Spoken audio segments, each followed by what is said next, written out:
Philippe cria dans le téléphone. « Non, ce n'est pas possible. Tu m'avais promis la grandeur. » « La grandeur a toujours un prix, et tu viens de toucher la limite. » La ligne se coupa. Philippe resta seul, le téléphone à la main, les yeux fixés dans le vide. Les jours suivants, la malédiction devint publique. Un accident étrange survint devant ses bureaux. Une vitre se brisa sur un visiteur sans cause apparente.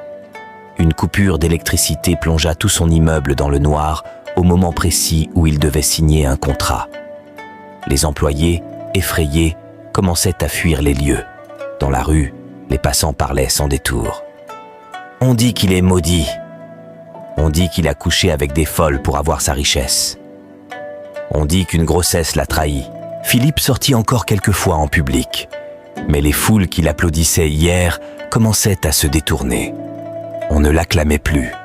On l'observait avec crainte, parfois même avec mépris. Il rentrait chaque soir brisé. Assis dans son bureau, il murmurait seul « Comment ai-je pu tomber si bas ?» Ses gardes, fidèles depuis des années, commençaient eux aussi à douter. Un d'entre eux osa parler un soir. « Patron, je ne sais pas si je dois dire ça, mais il faut peut-être demander pardon. » Philippe se leva brusquement, les yeux rouges. « Pardon à qui? À des esprits qui m'ont piégé? Ou au monde qui se réjouit de ma chute? Non, on ne demande pas pardon quand on a construit un empire. » Mais au fond de lui, il savait qu'il était déjà vaincu. La rumeur de la femme folle enceinte circulait partout. On disait qu'elle avait quitté le carrefour, qu'elle se cachait dans une cour protégée.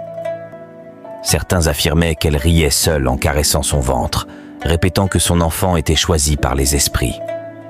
Chaque histoire qui circulait déchirait un peu plus le cœur de Philippe. Il donna un ordre désespéré à ses hommes. « Retrouvez cette femme. Je veux la voir. Je veux lui parler. » Ils revinrent bredouille. Elle disparaît toujours.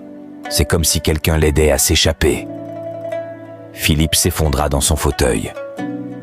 « Alors je suis perdu, » murmura-t-il. La peur rongeait chaque seconde de sa vie. Il ne mangeait presque plus. Ses habits pendaient sur son corps. Son regard s'était vidé. Les journaux publièrent bientôt des photos de lui, fatigué, tremblant, méconnaissable. Le pays entier découvrit son déclin. Philippe n'était plus le milliardaire admiré. Il était devenu l'exemple vivant que la gloire construite sur l'ombre finit toujours par s'écrouler. La villa de Philippe était